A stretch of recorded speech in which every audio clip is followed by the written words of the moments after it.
மதத்தையும் நம்பிக்கையும் மனசுல வை. அதான் இந்த நாட்டோட அடையாளம்.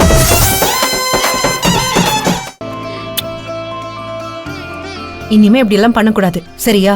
சமத்தா இருக்கணும். ஓகேம்மா. ஒரு வழியா உங்க அம்மாவை சமாதானப்படுத்திட்டியா? ஏண்டி, எவ்வளவு நேரம் தான் அந்த ஒரு தோசையே சாப்பிட்டுக்கிட்டு இருப்ப? எழுந்து போ, நாளைக்கு இன்டர்வியூக்கு போனோம்ல. ஆமாண்டா, அத்தை இன்டர்வியூக்கு போகணும், நீங்களும் ஸ்கூலுக்கு போகணும், நானும் வேலைக்கு போகணும். சரியா? எல்லாரும் தூங்கலாமா? சரி வாங்க. Good night. எல்லாரும் போய் தூங்கலாம். குட் நைட் பாட்டி. சரி, போய் படுங்க அத்தை.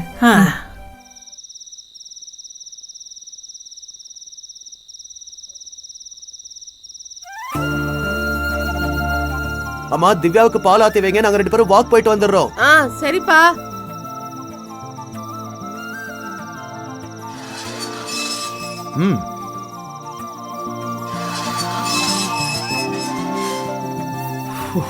அப்புறம் வாட்ஸ்அப்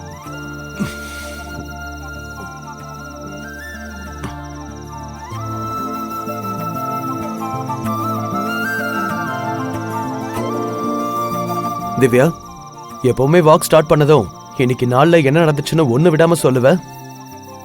இன்னைக்கு எதுவும் பேசாம அமைதியா இருக்கே, அப்படி என்ன பலத்த யோசனை? அப்படிலாம் ஒண்ணும் இல்லை டாடி. இல்லையே, பார்த்தா அப்படி தெரியலையே. அமைதியா இருக்கன்னா ஏதோ விஷயம் இருக்குன்னு அர்த்தம். சொல்லுங்க, என்ன விஷயம்? இன்னைக்கு கௌதமோட அம்மா ஸ்கூலுக்கு வந்திருந்தாங்கல்ல. ஆமா, அதுக்கு என்ன இப்போ? இல்லப்பா, அவங்கள பத்தி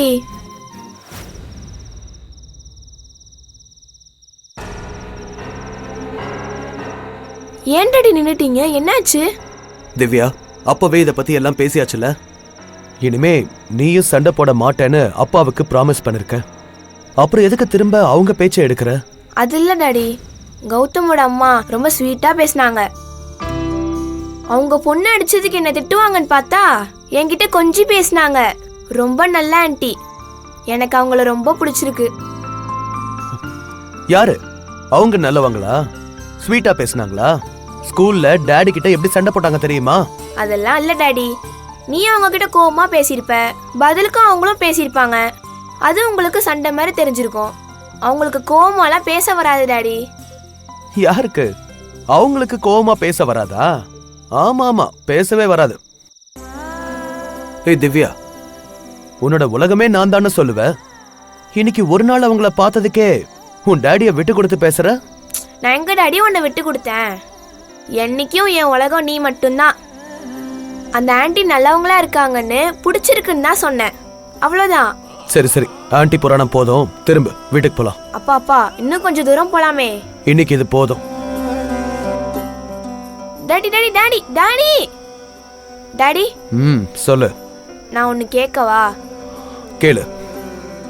என் எனிமியோட ட்வின் பிரதர் கௌதம் இருக்கான்ல, அவன் ரொம்ப நல்லவன் டாடி. ட்வின் சிஸ்டருக்கு சப்போர்ட் பண்ணாம எனக்கு தான் சப்போர்ட் பண்ணான். ஆமா, அந்த பையன் குட் பாய் தான். அதான் டாடி, அவனை என் ஃப்ரெண்ட் ஆக்கிக்கலாம்னு நினைக்கிறேன். நாளைக்கு அவனுக்கு சாக்லேட் எடுத்துட்டு போட்டுமா டாடி? எடுத்துட்டு போ. ஆனா திவ்யா, கௌதம் கிட்ட மட்டும் இல்ல, நீ எல்லார்கிட்டயும் ஃப்ரெண்டா இருக்கணும். போ டாடி, நான் யார்கிட்ட வேணா ஃப்ரெண்டா இருப்பேன். ஆனா அந்த மதி மட்டும் எனக்கு எப்பவுமே எனிமி தான். ஏய் திவ்யா, நில்லு. போ டாடி.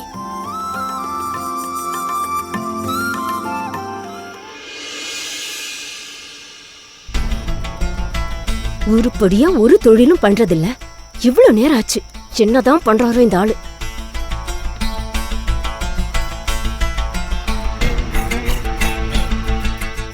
என்ன 11 மணி ஆச்சு, இன்னும் இந்த மனுஷனை காணோம். அப்படி எண்ணத்தை தான் விட்டு முறிக்கிறாரோ.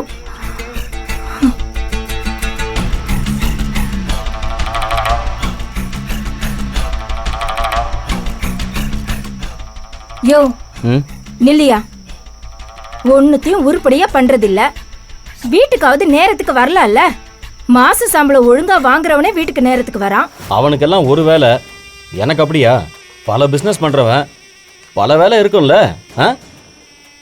ஆமா, நானும் அதை மறந்துட்டேன். நீ தான் பெரிய தொழிலதிபராச்சே. கனகா சும்மாரு, நானே செம கடுப்புல இருக்கேன். நீ மட்டும் பணம் வாங்கி கொடுத்துருந்தா இந்நேரம் டபுளாக கையில் இருந்திருக்கும். ச்சே, கிடைச்ச நல்ல வாய்ப்பை மிஸ் பண்ணிட்டேன். இப்படி இருந்தா நாம எப்படி டெவலப் ஆக முடியும்? அதுங்க தான் வச்சுக்கிட்டு தரலையே.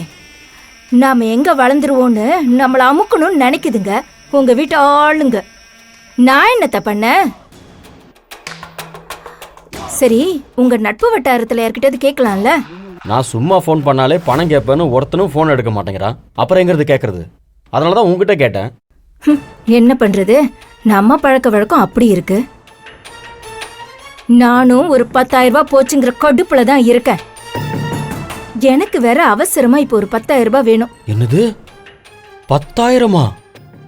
ஏய், உனக்கு எதுக்கு அவ்வளோ பணம்? ஏன் பொம்பளைங்களுக்கெல்லாம் செலவே இருக்க கூடாதா? இருக்கலாம், ஆனா 10,000 ரூபான்னா மயக்க வருது இல்ல?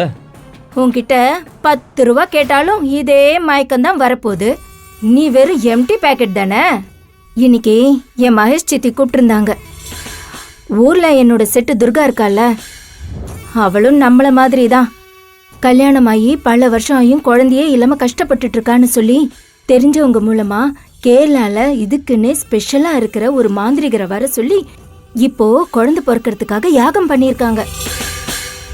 எண்ணி 3 மாசத்துல அவ வயித்துல கரு தங்கிடுச்சு. இப்போ மாசமா இருக்கா தெரியுமா? அதான் என் சித்தி சொன்னாங்க. அவரு ரொம்ப கைராசிக்காரரு. நீ உடனே உன் புருஷன்கிட்ட சொல்லி அந்த யாகத்தை பண்ணு, உனக்கு நல்லது நடக்கும். வயசு வேற போய்கிட்டே இருக்குன்னு சொன்னாங்க. அதுக்கு தான் எனக்கு ஒரு 10,000 ரூபாய் வேணும். சரி, அதுக்கு யாகம் தான் பண்ணணுமா? நாம முயற்சி பண்ணுவோம். இல்ல, ஏற்கனவே வருமானம் இல்ல, குழந்தைக்கு என்ன அவசரம்? என்ன அவசரமா? நமக்கு நேத்து தான் கல்யாணம் ஆச்சு பாருங்க. வருஷம் 10 ஆச்சு. நான் மனசுக்குள்ள அல்லாடிட்டு இருக்கிறது உங்களுக்கு என்ன தெரிய போகுது? உங்க அம்மா என்னை எப்ப பார்த்தாலும் வெறும் வயிற்றுக்காரின்னு குத்தம் சொல்லிக்கிட்டே இருக்காங்க. உங்க அன்னிக்காரி நான் எப்ப பணம் கேட்டாலும் குழந்தைங்களுக்கு ஃபீஸ் கட்டணும், அதை கட்டணும், இதை கட்டணும். உங்களுக்கு என்ன குழந்தையா குட்டியா? 2 பேர் தானே, அப்படி என்ன செலவுன்னு சொல்லாம சொல்லி காட்டிட்டு இருக்கா.